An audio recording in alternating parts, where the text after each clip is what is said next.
புரட்சி கலைஞர் அவர்களுக்கு நம்முடைய தம்பி அவர்கள் மரியாதை செலுத்துகின்றார்கள். நம்முடைய தம்பி அவர்கள் மரியாதை செலுத்துகின்றார்கள். மாவட்ட கழகத்தினுடைய சார்பாக தம்பி அவர்களுக்கு மரியாதை செலுத்தப்படுகிறது. பிரபாகரனுக்கு பேரன்பு கொண்ட பெரியவர்களே, தாய்மார்களே, அன்பு கொண்ட சகோதர சகோதரிகளே, இளைஞர்களே, பொதுமக்களே மற்றும் என் உயிரிலும் மேலான அன்பு தமிழ் நெஞ்சங்களே, அனைவருக்கும் என் முதல்கண் வணக்கத்தை தெரிவித்துக் கொள்கிறேன். இந்த சொல்லின் சொந்தக்காரோட சொல் இனி என் மூலம் தமிழ்நாடு முழுவதும் தொடர்ந்துட்டே இருக்கும். இது நான் சொல்றதுல பெருமை அடைகிறேன், சந்தோஷப்படுறேன்.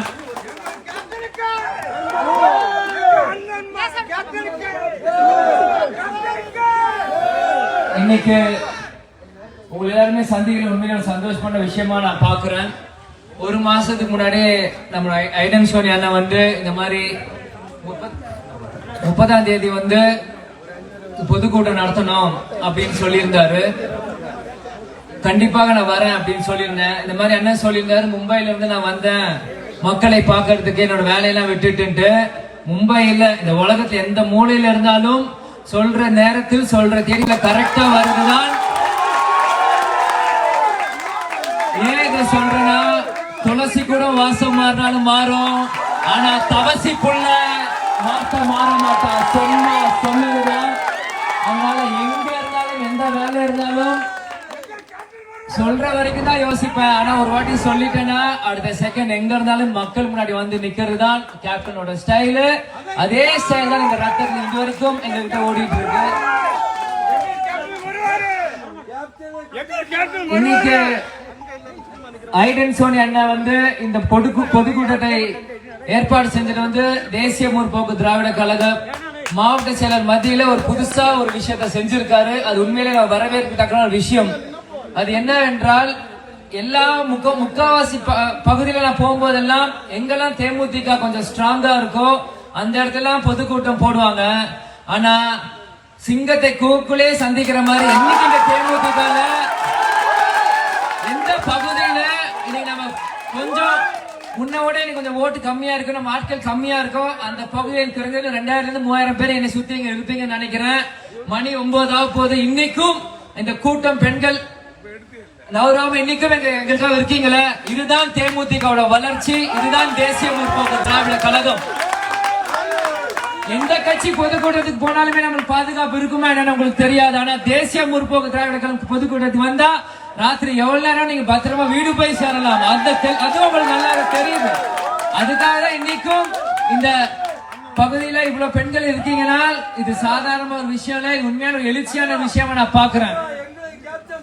அது மட்டும் இல்லாம இன்னொரு ஸ்பெஷாலிட்டி இந்த பொதுக்கூட்டம் அட்டென்ட் பண்றது என்னன்னா, எனக்கு இது பெருசா உடன்பாடு இல்ல, இருந்தாலும் மக்களும் பெண்கள் இதுதான் நீங்க நம்புறதுனால இதை நான் சொல்றேன். ஏதோ சனி மாறிடுச்சுன்றாங்க. அந்த சனி மாறி நீங்க முதல்ல இந்த குமரியில இருந்தான் என்னோட பொதுக்கூட்டம் அரசியல் மேல பேசணும்னு இருக்குன்னா அதுவும் ஒரு வரவேற்பு விஷயமா தான் நான் பாக்குறேன். ஏன்னா காஷ்மீர்ல இருந்து கன்னியாகுமரி வரைக்கும் அப்படின்னு நம்ம எல்லாருமே பேசுவாங்க. ஒரு எல்லையில இருந்தாலும் இன்னொரு எல்லை தமிழ்நாட்டுக்குள்ள இருக்கிறது. இந்த கன்னியாகுமரி எல்லையில இருந்து இன்னைக்கு இந்த அரசியல் உரை ஆரம்பிக்கிறது. வருங்காலத்தில் இந்தியா முழுவதுமே தேமுதிக எழுச்சி கண்டிப்பாக பெருகும். இந்த நேரத்தில் நான் உறுதியாக அதை சொல்றேன். இன்னைக்கு முப்பெரும் விழாவான நம்ம கூட்டிட்டு இருக்கோம். இந்த முப்பெரும் விழாவில் நம்மளோட வாய்ப்புகள் என்னன்னா, இன்னைக்கு வந்து கொடி நாள், அப்புறம் வந்து நலத்திட்ட உதவிகள், அப்புறம் வந்து அந்நியார் பிறந்த நாள், இந்த மூணுமே இன்னைக்கு வந்து முப்பெரும் விழாவா நம்ம இங்க செஞ்சிட்டு இருக்கோம். இன்னைக்கு 25 வருஷத்துக்கு முன்னாடி கேப்டன் வல்லரசு என்ற படத்துல இந்த கொடியை அறிமுகம் செஞ்சார் நமக்காக. அன்னைக்கு இந்த கொடி தமிழ்நாடு முழுவதுமே வைக்கப்பட்டுள்ளது. இன்னைக்கும் பட்டி தொட்டி முல்ல இன்னைக்கு தேமுதிக கொடி பறக்குதுனால் அது சாதாரண விஷயம் இல்ல. இவ்வளவு வருஷம் தேமுதிக சுத்தி தான் ஒரு அரசியல் நடந்துட்டு இருக்கும். ஒவ்வொரு தேர்தலுக்கு பிறகுமே ஒவ்வொரு தேர்தலும் நீங்க பாத்தீங்கன்னா தேமுதிக எங்க கூட்டணிக்கு போகுது, தேமுதிக யார் பக்கம் போறாங்க அப்படின்ட்டு ஒரு தேவையில்லாம மக்கள் மனதிலே ஒரு நம்பிக்கையை பறிக்கிறது தான் இவ்வளவு நாள் ஒரு வேலையாக இருந்தது. ஏன் இதை சொல்ற? தேமுதிக இரண்டு பக்கம் கட்சி கூட்டணிக்கு பேசுவாங்க, தேமுதிக பேரம் பேசுறாங்க அப்படின்ட்டு கீழ்த்தனமான அரசியலை செஞ்சுதான் இன்னைக்கு தேமுதிக ஒரு பின்னடையும் கொண்டு போயிட்டு இருக்காங்க. எல்லாரும் ஒரு பிம்பத்தை மக்கள் மத்தியில கிரியேட் பண்ணிட்டாங்க. கொடுத்து கொடுத்து சிவந்த கரங்கள் கேப்டன் விஜயகாந்த். இன்னைக்கு நேத்து இல்ல, அவர் சினிமா காலத்துல இருந்து நம்ம தலைவர் கேப்டன் விஜயகாந்த் அவர் சொந்த பணத்தை மக்களும் செலவு செஞ்சுதான் பழக்கம். யாருக்கும் அடிப்படைந்துதான் அவரை இது வரைக்கும் அவர் வாங்கின சரித்திரமே இல்ல. அவரை நம்பிதான் எத்தனை லட்சங்கள் இருக்காங்க தவிர அவரை யார் நம்பி, அவர் நம்புற ஒரே ஒரு ஆள் தான் சொல்லியிருக்கார், மக்களும் தெய்வம் மட்டும்தான் நான் நம்புவேன், வேற யாருமே கேப்டன் நம்ப மாட்டார்.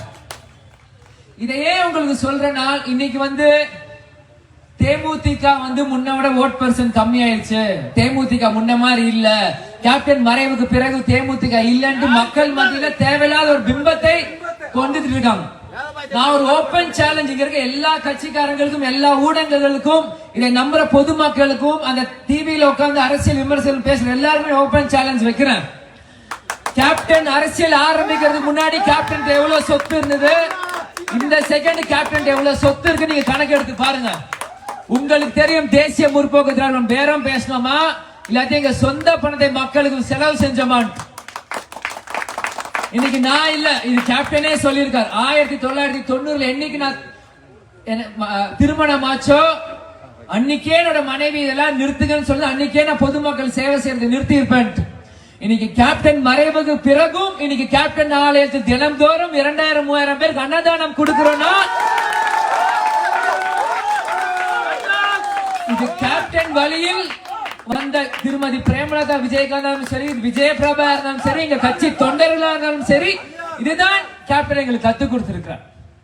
இன்னைக்கு நாங்க பேரம் பேசியிருந்தோம், எந்த கட்சிக்காரங்களும் அதிப்படைஞ்சிருந்தனா என் தம்பி சண்முக பாண்டியன் எத்தனையோ கோடிலாம் வாங்கியிருக்கோம் நீங்க எல்லாம் பேசுறீங்களே, என் தம்பி சண்முக பாண்டியன் 12 வருஷம் முன்னாடி சினிமாக்குள்ள வந்தான். எப்படி 12 வருஷத்துக்கு முன்னாடி சினிமாக்குள்ள வந்தான்.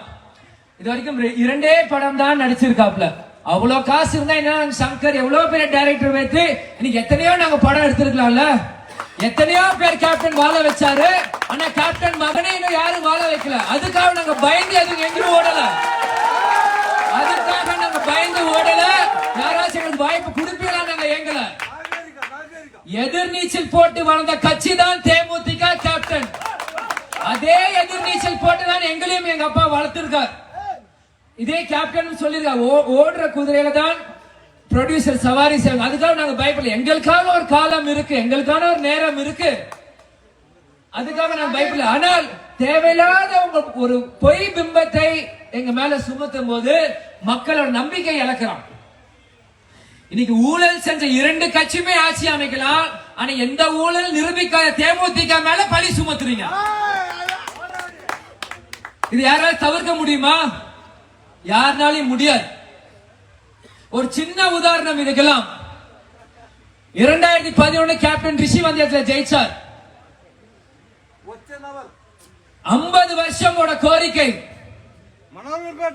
மணலூர்பேட்டை பிரிட்ஜ் கட்டி கொடுக்கணும் 50 வருஷம் கோரிக்கை, ஒரே வருஷம் கேப்டன் கட்டி கொடுத்தார். எதுக்கு? அன்னைக்கு மக்கள் முரசுன்னு ஒரு சின்னத்துல ஓட்டு போட்டனால முரசு சேர்ந்த ஒரு நபர் அன்னைக்கு சட்டமன்றத்தில் பேசினார். இன்னைக்கு நாங்க மக்களுக்காக உதவி செய்யறோம், மக்களுக்காக எத்தனையோ நாங்க செய்யறோம். இது ஒரு சேவையாக செய்யறோம்னா நாங்க என்ஜிஓ ஆரம்பிச்சு ஒரு சங்கம் ஆரம்பிச்சு போயிடலாம். இது ஒரு கட்சி எதுக்காக ஆரம்பிக்கப்படுறோம்? மக்கள் பிரதிநிதியா இங்க ஒரு கட்சியில இருந்து மக்களுக்காக சட்டமன்றத்தில் போய் பேசணும், பாராளுமன்றத்தில் போய் பேசணும். இன்னைக்கு முரசு வேட்பாளரா ஒருத்தர் நின்னாரு, முரசுக்காக ஒருத்தர் போட்டிடுறார், மக்களுக்குள்ள இருந்து ஒரு வேட்பாளர் நிக்கிறாருன்னா எதுக்காக நாங்க ஜெயிக்கணும்னு சொல்றோம். நீங்க முரசுக்கு ஆதரித்தீங்கன்னா உங்க வேட்பாளராக சட்டமன்றத்தில் போய் பேசினாதான் உங்களுக்காக குரல் கொடுக்க முடியும். இன்னைக்கு திமுக, அதிமுக, பாஜக இன்னைக்கு பெரிய கட்சி நம்ம முன்னாடி தெரியுதுன்னா அதே 2 கை, அதே 2 கால், அதே 2 குழு மனுஷங்க தான் நம்மளும். இன்னைக்கு அவங்க மட்டும் பெரிய கட்சியா தெரியுறாங்கன்னா இத்தனை வருஷம் ஆட்சி செஞ்சிருக்காங்க, அவங்க கிட்ட பொருளாதார ரீதியா நம்மளோட பெரிய இடத்துல இருக்காங்க, நம்ம பொருளாதார பின்னடைவுல இருக்கோம், அவ்வளவுதான். இதுக்காக தான் நீங்க பெரிய கட்சி, நாங்க சிறிய கட்சி. இன்னைக்கு வந்து கேப்டன் சொல்லுவாரு, இவ்வளவு பேனர்கள் கட்டி இருக்கீங்களே, இது பேனர்ல என் தொண்டர்களோட நரம்புன்ட்டு. அதுதான் உண்மை. இது ஒரு சின்ன உதாரணம். இது என் நண்பர் ஒருத்தர் வந்து செங்காசோல திருச்சியில வச்சிருக்கார்.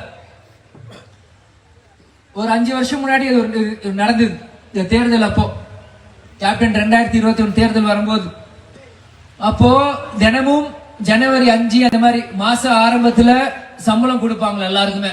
அவர் வந்து ஒரு 4 நாள் முன்னாடி சம்பளம் கேட்டாராம் அந்த ஓனர் கிட்ட. ஏன்பா என்னப்பா அவசரம், உடம்புல உங்களுக்கு யாரும் குடும்பத்துல ஏதாவது பிரச்சனையா, உங்களுக்கு உடம்பு சரியில்லையா, என்ன இவ்வளவு அவசரமா கேட்கறேன்ட்டு. அதுக்கு அந்த நபர் சொல்லியிருக்காரு, செங்கசூல வேலை பார்க்க நபர் சொல்லியிருக்கிறாரு, குடும்பத்துல எந்த பிரச்சனையும் இல்லை, அந்த பிரச்சனையை நான் பாத்துக்கிறேன். என் தலைவர் கேப்டன் திருச்சிக்கு வர்றாரு, அவருக்காக நான் கொடி காட்டணும், பேனர் வைக்கணும்.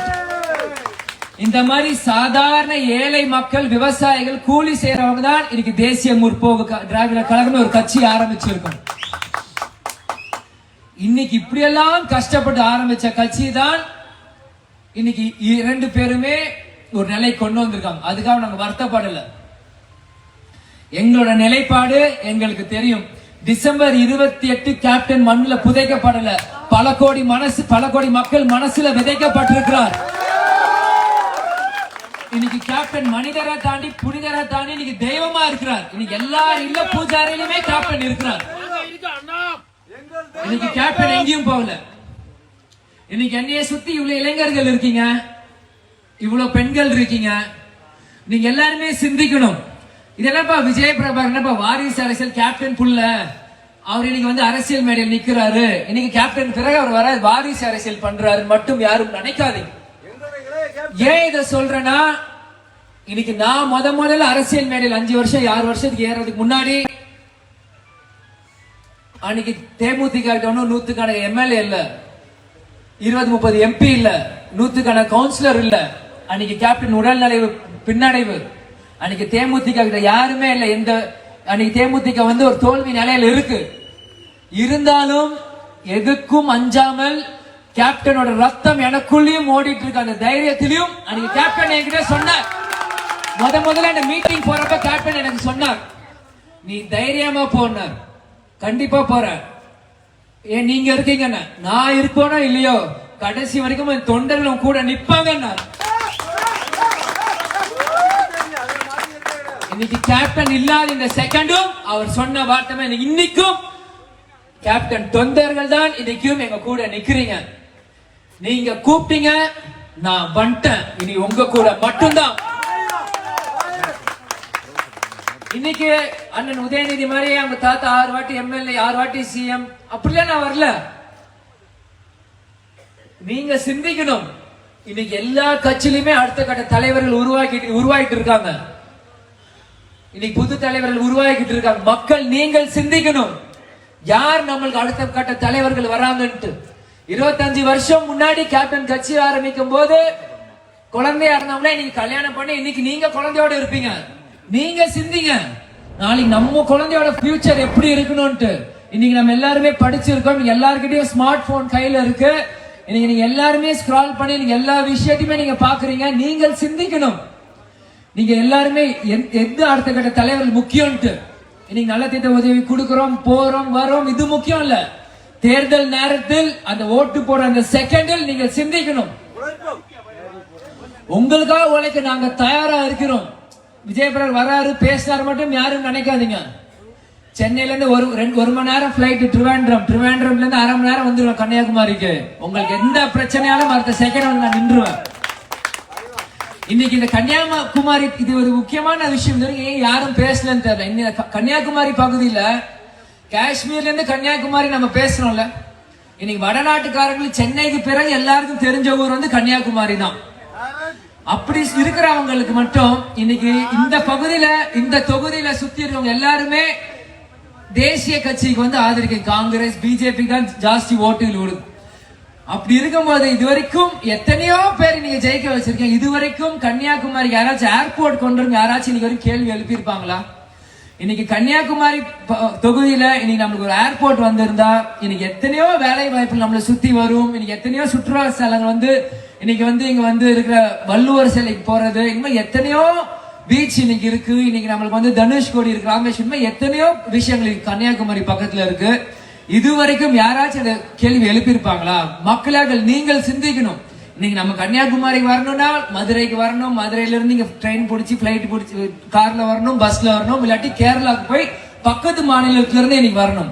ஏன் நம்ம ஊர்ல எவ்வளவு பெரிய ஊர் இன்னைக்கு கன்னியாகுமரி, நாகர்கோவில் நம்மளை சுத்தி இன்னைக்கு இவ்வளவு பேர் இருக்கும்போது ஏன் ஒரு விமான நிலையம் வரல? மக்கள் நீங்கள் கண்டிப்பா இது ஒரு கேள்விக்குறியா வைக்கணும். அதே மாதிரி இது பாஜக அரசுக்கும் மாநில பாஜக அரசுக்கும் தேசிய முற்போக்கு திராவிட கழகமா நம்ம ஒரு வேண்டுகோள் வைக்கணும்.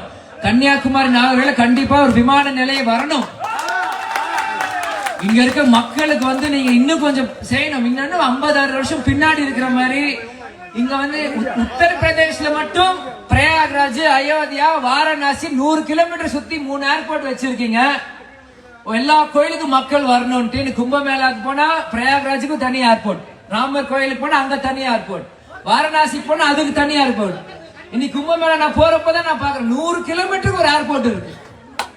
ஆனா மதுரையில இருந்து 500 கிலோமீட்டர், திருவாண்டூர்ல இருந்து 120 கிலோமீட்டர், கன்னியாகுமரிக்கே ஒரு ஏர்போர்ட் இல்ல. இது நீங்க சிந்திக்கணும். அதே மாதிரி கனிம வள கொள்ளையும் இந்த கன்னியாகுமரி பகுதியில் ஜாஸ்தி. போன வாட்டி நான் பேசினேன், இந்த வாட்டி அமைச்சர் பதவி போயிடுச்சு. மக்களாக நீங்கள் சிந்திக்கணும்.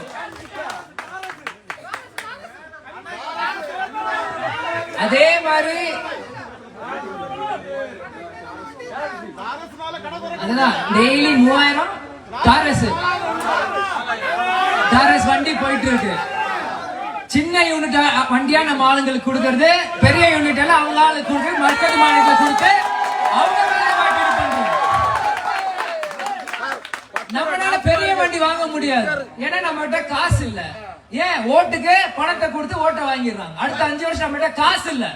நம்ம எங்க பெரிய வண்டி வாங்குறது? இருக்கிற வண்டியை வச்சு நம்ம ஓட்டணும். அப்ப இருக்கிற வண்டி என்ன, ஒரு யூனிட் வண்டி, அதெல்லாம் உங்ககிட்ட இருக்கு, நம்ம கிட்டே திருப்பி கொடுத்துரு. மக்கள் நீங்கள் விழிப்புணர்வானீங்கன்னா இது எல்லாமே மாறி.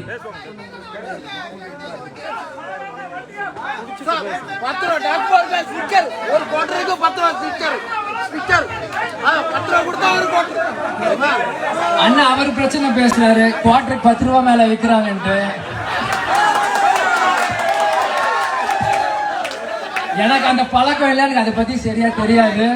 இருந்தாலும் குவார்டருக்கு மேல 10 ரூபாய் வைக்கிறோம், கண்டிப்பாக நாங்க கண்டிக்கிறோம். ஓகேயா?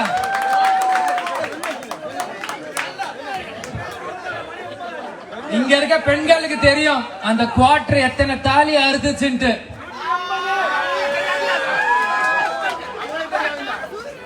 குவார்டர், ஆஃப், ஃபுல்லு, பீரு, மோரு, பிரியாணி,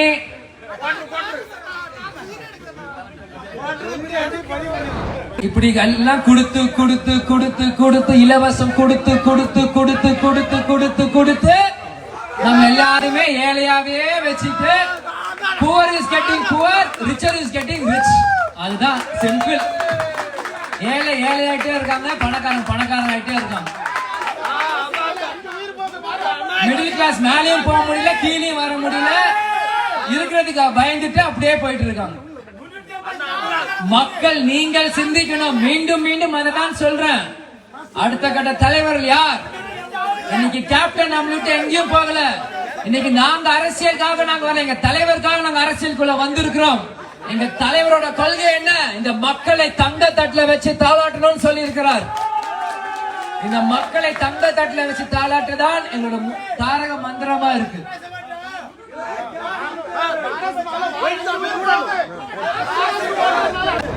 தாரஸ் வண்டி போறதுனால வாரம் 5 உயிர் போயிட்டே இருக்கான்.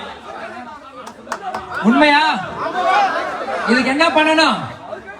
ஓட்டு போட்டு ஜெயிச்சு வச்சு நீங்க தானே. உங்ககிட்ட நான் கேள்வி கேட்கிறேன், பதில் கேள்வி சொல்லுங்க. என்ன பண்ணணும்? பதில் சொல்லுங்க. உங்க கூட நான் நிக்கிறேன். நீங்க சொல்ற பதில நான் திருப்பி சொல்றேன், மீடியா சொல்லட்டும். ஓட்டு போட்டு ஜெயிக்க வச்ச ஜனங்க நீங்க. என்ன சொல்லல செய்யலாம். அடுத்த வாட்டி இந்த தொகுதியில முரசுக்கு நிக்க வச்சிடலாமா? எந்த கூட்டணி கட்சியில சேர்ந்தாலும் தனித்தனியா இந்த இடத்துல முரசு நிக்க வச்சிடலாமா? அப்ப உங்க பிரச்சனை தீருமா? அத நீங்க நம்புறீங்களா? முரசு வந்தா ஜெயிச்சு எங்களால செஞ்சு கொடுக்க நம்புறீங்களா? கேட்கல. எந்த சின்ன உங்களுக்கு நம்பிக்கை கொடுக்குது? இது இந்த சத்தம் 2026 தேர்தல் அந்த பட்டன் மிஷின்ல முரசு குத்துற வரைக்கும் உங்க மனசுலயும் இதயத்திலும் சொல்லிட்டே இருக்கணும். இத கை தட்டுறதுக்கோ விசில் அடிக்கிறதுக்கோ இதை நான் சொல்லல. உங்களுக்காக தான் நான் பேசுறேன். உங்களுக்காக மட்டும்தான் நான் பேசுறேன். வேற எதுக்காகவும் நான் பேசல.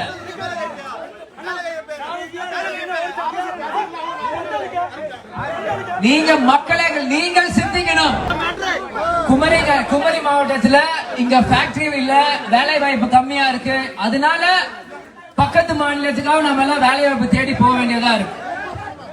மக்கள் இன்னைக்கு வந்து கேப்டன் சொல்றதுதான், இங்க யாருமே நம்ம வந்து எந்த மொழி கத்துக்கணும் திணிக்க சொல்ல கூடாது. அவங்க இஷ்டம் தான். இன்னைக்கு நம்ம எல்லாருமே தமிழ் கத்துக்கிறோம், தமிழ் படிக்கிறோம், சந்தோஷமா இருக்கிறோம். நாங்களும் தமிழ் கோஷப்பட தயார். ஆனால் தமிழ் மட்டுமே கத்துக்கணும், தமிழ் மட்டுமே தான் படிக்கணும். யார் ஆட்சி செஞ்சாலும் சரி 100% வேலை வாய்ப்பு இங்க கொடுத்தாதான் நம்ம எதுக்கு பண்ட மாநிலத்துக்கு வேலைக்கு போறோம்? நீங்க கன்னியாகுமரியில இருந்து நீங்க பாம்பேக்கு வேலைக்கு போறீங்க, டெல்லிக்கு போறீங்க, கேரளாக்கு போறீங்க, பெங்களூருக்கு போறீங்க. அங்க போயிட்டு அந்த மொழி தெரியாம கஷ்டப்படுறோம்.